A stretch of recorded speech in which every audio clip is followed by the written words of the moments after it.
இமிடியேட்டா உதயநிதி பேசுனதுக்கு இமிடியேட்டா நைட்டோட நைட்டா வழக்கு பதிவு பண்ணி நீதிமன்றம் 12 மணிக்கு மேலதான் அவரை கைது பண்ணன்னு சொல்லி கூட நீதிமன்ற உத்தரவை மதிக்காத உடனடியா நீங்களும் போயிருந்தீங்க அங்க உடனடியா கைது பண்ணி கூட்டிட்டு போனாங்க. இப்ப நயினார் நாகேந்திரன் பாஜகன்றதுனால இவ்வளவு பேசி அவர் மேல கை வைக்கிறதுக்கு தாவேக அரசு மத்திய அரசுக்காக பயப்படுதா இல்ல தயக்கம் காட்டுதா? சட்டம் எல்லாருக்கும் ஒண்ணு தானே. உதயநிதி மேல பாய்ந்த நடவடிக்கை ஏன் நயினார் நாகேந்திரன் தொடர்ந்து சர்ச்சைக்குரிய பேச்சா பேசிட்டு வரும்போது அவர் மேல பாய மாட்டேங்குது? தாவேகா பயப்படுதா? பத்திரிகைக்காரருடைய இந்த குமரலை நான் முதலமைச்சர் ஜோசப் விஜய்க்கு அர்ப்பணம் செய்கிறேன். தயக்கம் இருக்குதுன்றீங்களா ஐயா? பாஜகவை அட்டாக் பண்றதுல தாவேகாவுக்கு தயக்கம் இருக்குதுன்னு சொல்றீங்களா? தாவேகா பாஜகவை அட்டாக் பண்றதுல எங்க பண்றாங்க? தாவேகா தயங்குறாங்கன்றீங்க சார். நான் தான் ஒத்து போறேன்னு சொல்றாரு. அது எங்க இருந்து போயிட்டாரு? மத்திய சர்க்காரோட ஒத்து போவேன்னு சொல்லிட்டாரு.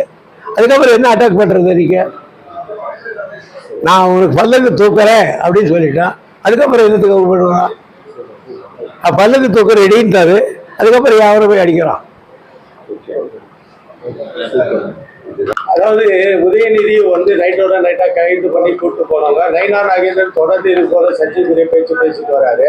அவர் மேல கை வைக்கிறதுக்கு தாவேக அரசு தயக்கம் காட்டுறது எதுக்கு? நயினார் நாகேந்திரன் மீது கை வைத்தால் இந்த ஆட்சியை ஒரே நாளில் மத்திய அரசு முடிவு கொண்டு வந்து விடும்.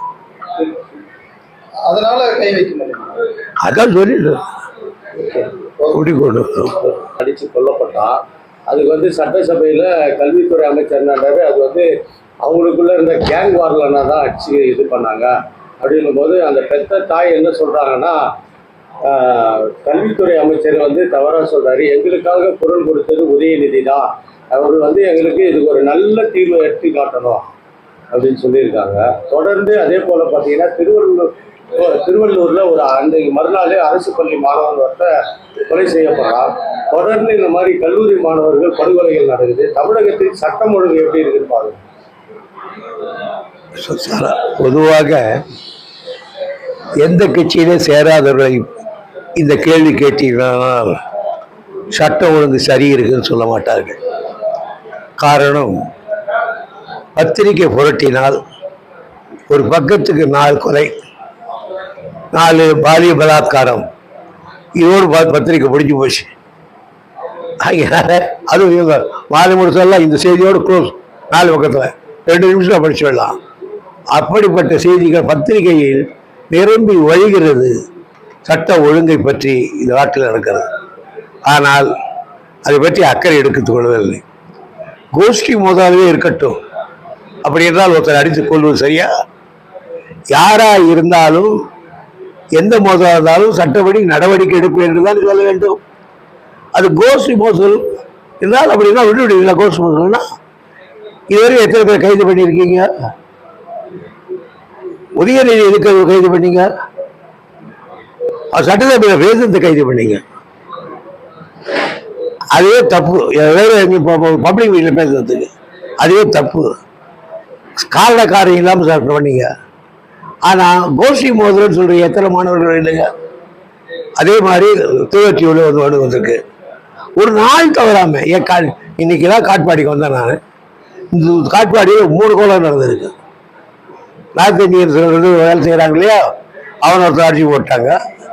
இன்னொரு பையனை வந்து வெட்டி போட்டுட்டாங்க.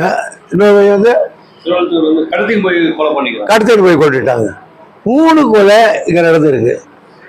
என்னுடைய இந்த 10 வருஷ காலத்தில் நான் என் தொகுதியில் 3 கொலை நடந்ததாக சரித்திரமே கிடையாது.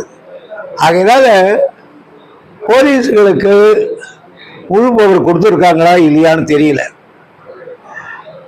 சட்ட ஒழுங்கு என்பது முதலமைச்சர் கையில் இருக்கிற ஒன்று. அவர் இதை எப்படி எடுத்துக்கிறாருன்னு எனக்கு தெரியல. ஏன்னு கேட்டால், முதலமைச்சராக இருக்கிறவர் சட்ட ஒழுங்கு கையில் வச்சிருக்கிற மந்திரி ராத்திரி தூங்க முடியாது, பகல் தூங்க முடியாது. 24 மணி நேரமும் மெசேஜ் பண்ணிக்கணும். ராத்திரியில் கூட 12 மணி தூங்கலாம். அதான் முதலமைச்சர். கலைஞர் அப்படி தான் சொல்லுவார் எங்களுக்கு. முதலமைச்சர் எந்த நேரத்திலும் ராத்திரி பூரா மெசேஜ் பண்ணணும், உடனே இமீடியட் ஆக்ஷன் பண்ணலாம். இது மாதிரிலாம் பண்ணுறதுக்கு அனுபவம் இருக்குது. அதனால சட்டம் ஒழுங்கு இந்த ஆட்சியில் சட்ட ஒழுங்குக்கு லாஸ்ட் காஃபியில் அது மகிழ்ந்த மாதிரி அதுக்கு சவ அணிக்கு கடைசி அணி அடிக்கப்படுற மாதிரி தான்.